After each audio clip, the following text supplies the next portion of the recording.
안녕. 너 아침 먹었니? 아니, 안 먹었어. 너는? 당연히 안 먹었지. 네가 사줘야 되는 거 아니야? 알았어. 사줄게. 이런 거 찍고 지금 밥도 안 사주고. 왜, 갈까? 사줄게. 여기 말고 중도를 가야 되거든. 왜? 여기 기숙사 더 가깝잖아. 여기는 일단 가면서 얘기해 줄게.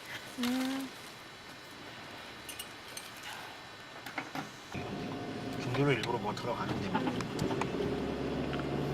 원영 중도에는 뭐 하러 가는데? 기숙사 매점도. 기숙사 매점은 그 앞에가 이렇게 계단이거든. 우리 동일세 가깝긴 한데 계단이고 신관 매점은 2층에 있나? 아마 그럴 거야. 안 가봐서 모르겠는데 2층에 있다 그래서 안 갔거든. 근데 아침 못 먹고 이랬을 때는 거기를 못 가서 중도 매점은 가기가 쉽거든. 그래서 중도 매점은 들어가기가 편하거든. 그래서 일부러 차를 갖고 중도까지 가끔씩 가지. 기숙사 매점은 아예 못 가니까. 근데 나 같은 경우는 대학을 들어오면서 면허를 땄거든.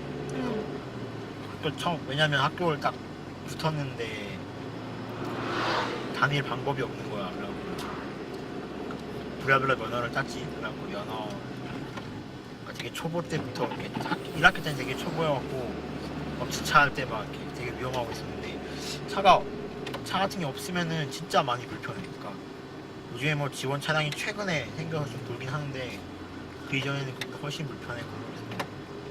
그래서 법대 계신 분 너 그분 만나지 않았었냐? 응, 손희영 씨. 그분 어떻게 다녀? 아니, 손희영 씨가 저번에 또 보니까 콜택시를 타고 학교에 등교를 하는데 콜택시가 부른 지 1시간 만에 누웠고, 그 다음에 또 정문에서 내려가지고 사이대까지 오시는데도 진짜 위험하더라고. 그 턱이 너무 높아가지고 차도로 다녔거든, 휠체어 타고.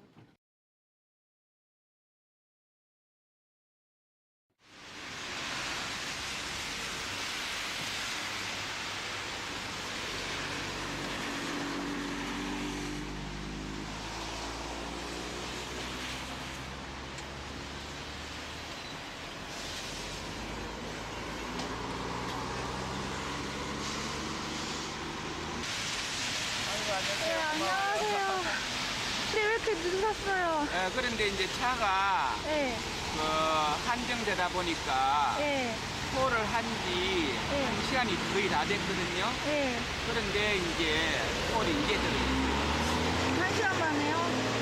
네. 그러니까 1시간 정도가 떨어져가지고 이제 왔으니까 콜택시가 모자라서 그런 거예요? 차량이 네, 서울시 전역에 100대밖에 안 되니까 네, 특히 오늘처럼 비 오는 날엔 네. 더 차가 모자라요. 그렇군요. 네, 지금 수업 지각하지 않으셨어요? 아예 교수님한테 좀 늦을 거라고 미리 예. 전화 드려놨어요.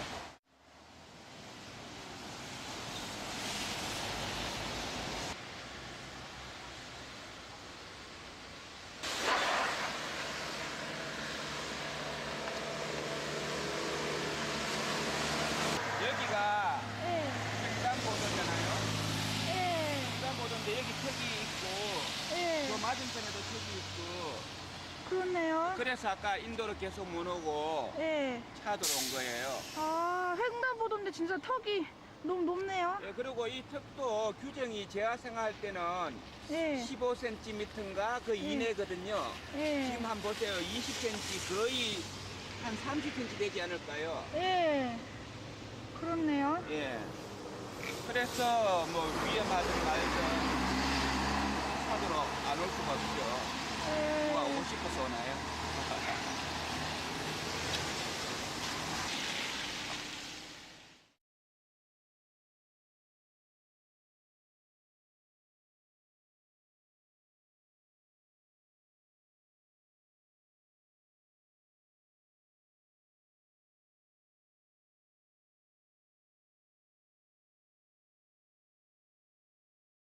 이야기라는 학과가 별로 그 책이나 교재에 별로 얽매이지 않고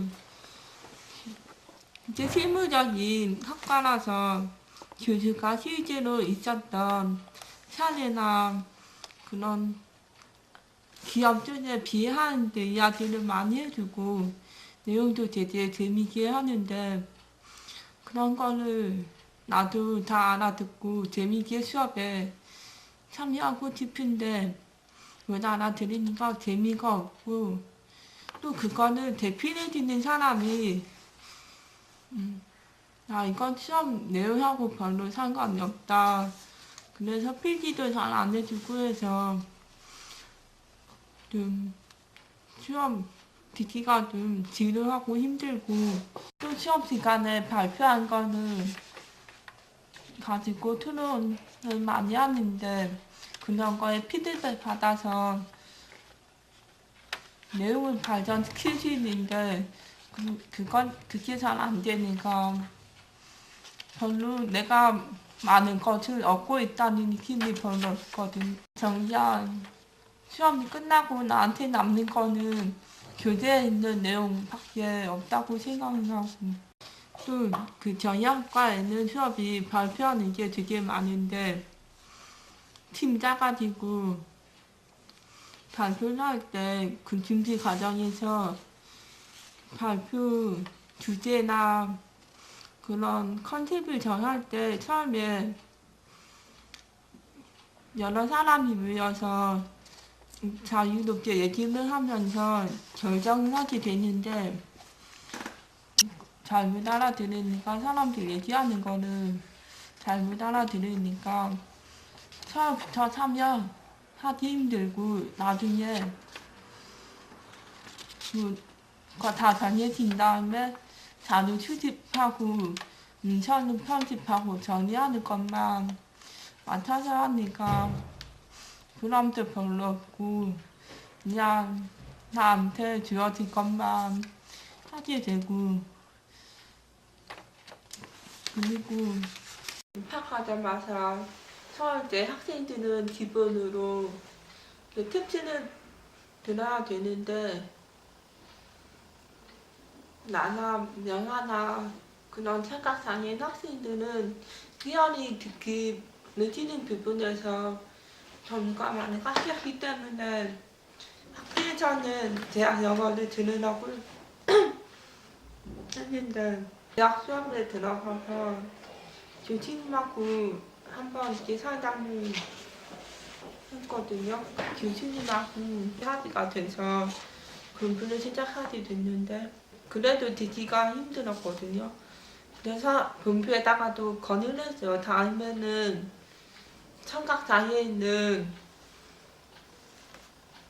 따로 수업을 하나 전용으로 개설해주면 좋겠다고 한번 건의하고 수업에는 계속 들어갔는데 그 본부 건의한 거 한 몇 년이 갈 줄 알았는데 이번에 졸업한 청각장애인 한 명이 있어서 그분을 위해서 수업을 만들었는데 되게 급하게 만든 거라서 선생님이나 학생이나 서로 준비가 안 돼서 좀 처음에는 어려웠어요.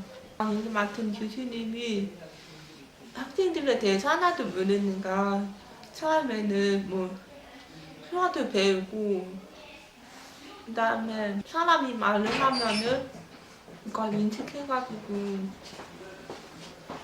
컴퓨터가 인식을 해서 글로 나오게 하는 건데 그게 한국에는 안 들어온다고 해서 잘 안 듣고 결국에는 MSN에서 채팅을 하는 방법으로 수업이 진행됐죠.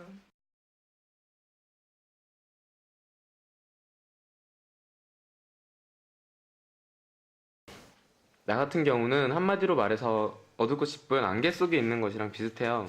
그럼 멀리 있는 것들은 하나도 안 보이죠? 그냥 깜깜하니까. 내 앞에 아주 가까이 있는 것들만 겨우 보이는 거예요. 그것도 뚜렷하게 보이는 게 아니라 경계가 흐릿하게 보이는 거죠. 그리고 시야도 다른 사람들과 달라요. 다른 사람들은 시야가 넓잖아요. 하지만 내 시야는 정말 좁아서 눈앞에 있는 좁은 범위 안에 있는 것밖에 못 봐요. 그러니까 정말 짙은 안개 속에 있는 것이랑 똑같죠. 그래서 강의실이 어두우면 더욱 안 보이죠.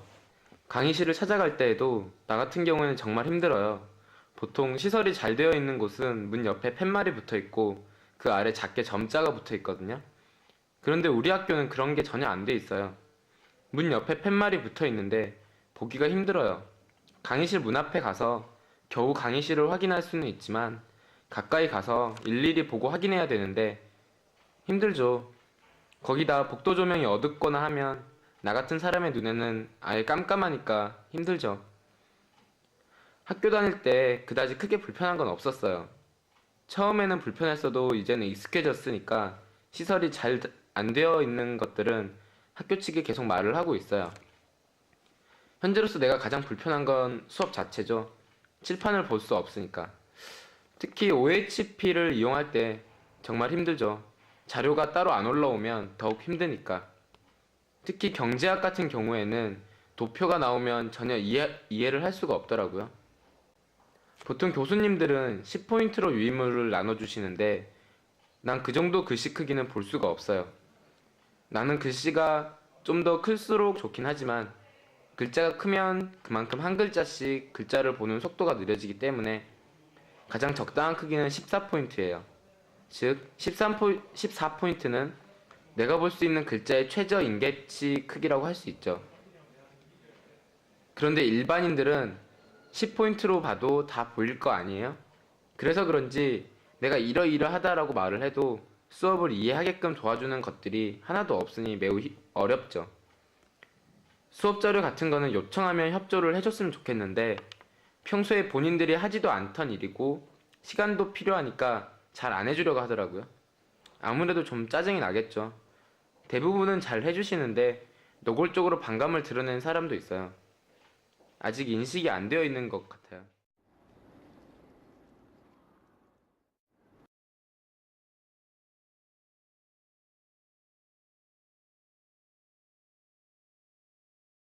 내일이라고 생각하지 않으면 스쳐 지나가는 것들이 참 많거든요. 그래서 저 자신도 내일인 것처럼 그게 100%는 다 접근하기 어렵겠지만 최소한 그런 마음으로 갖고 임하고 있고요. 근데 대신 해야 할 숙제가 너무 많기 때문에 그거를 욕심은 내지는 않고 있어요. 그러니까 욕심이란 부분을 잘 받아들여야 할 텐데 하나씩 풀어나가려고 그런 생각으로 지금 일을 하고 있습니다.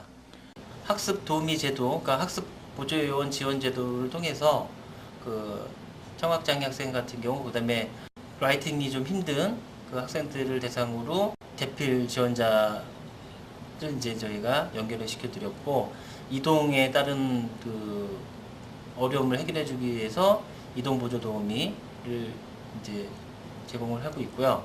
장애 학생 지원 차량이 있어요. 그래서 25인승 미니버스를 개조한 건데 휠체어 리프트가 장착이 돼 있어서 지금 같은 경우도 호출에 따라서 이용이 가능한데 2학기 들어서 시작된 게 어코모데이션 레터라고 해서 장애 학생이 듣는 과목에 교수님들한테 강사분들한테 편지를 다 썼어요. 장애에 대한 전반적인 소개, 그리고 그 과목을 듣는 수강생 중에 이런 장애 학생이 있는데 이 장애 학생에 이런 어려움이 있다. 이런 어려움으로 인해서 예상이 되는 교수학습상의 어려움은 이런 것들이 있습니다. 그래서 이런 부분들은 좀 지원을 해주시면, 뭔가 조정이라든지 수정을 해주시면 그 학생이 공부하는데 굉장히 도움이 될 것 같습니다. 라고 해서 레터를 보내서 진행이 됐고요. 전국 대학이 거의 비슷한 수준일 것 같은데 100점 척도로 봤을 때 50점 훨씬 미만일 거로 이제 생각이 들고요. 그거를 객관적인 어떤 수치로 보는 것보다 장애 학생 입장에서는 당장 자기가 듣고 싶은 과목을 못 듣는다는 걸 봤을 때 이거 자체가 굉장히 큰 문제라고 생각이 들고요. 이 세 가지 경우를 다, 그러니까 장애 영역별로 봤을 때 아직까지 이제 지원이 그렇게 노력은 하고 있지만 학생들 입장에서 봤을 때는 굉장히 좀 부족하고 빈약한 게 많지 않을까, 이런 생각을 하고 있습니다. 어쨌든 대학이라는 데가 여러 가지 생각을 해야 되지만 공부가 제일 중요하다고 했을 때 실질적으로 장애 학생들의 장애의 벽을 제거할 수 있는 다양한 지원 방법, 이런 부분들에 대해서 좀 연구가 많이 이루어져야 될 것 같아요. 가장 욕심내고 싶은 부분은 뭐니 해도 교육과 문화, 사업. 그러니까 교육이란 걸 통해서 교육은 이제 연수 같은 것도 포함되겠지만 어떻게든 간에 그 장애 학생들에 대한 비장애의 시각들이 좀 그 편견을 좀 줄이고 누구나 다 편견이 있다는 건 아니지만 더 올바르게 뭐 있는 그대로만 볼 수 있게끔 할 수 있는 부분을 이제 교육이라는 부분이 있을 것 같고 사람들한테 쉽게 접근할 수 있는 게 좀 문화적인 활동 그 문화적인 활동이 뭐냐에 대해서 이제 고민을 많이 해야 되는데 그 일단 축제라는 부분에서 소외된 부분만큼 또 이제 좀 빨리 자리를 잡아야 되지 않을까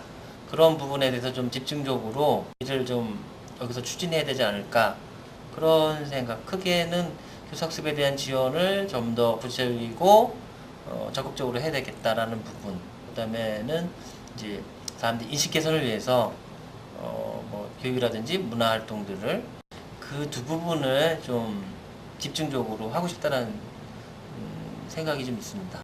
사람이 없다라는 거거든요. 실무자가 지금 저 외에는 없다라는 부분이 참 어렵고 장애학생들과의 지원 업무에서 가장 중요한 건 자주 만나야 된다는 거거든요. 그런 부분에선 이제 특수교육에 대한 이해가 있는 좀 인력들이 좀 보강됐으면 좋겠다. 그런 어떤 바람을 갖고 있죠.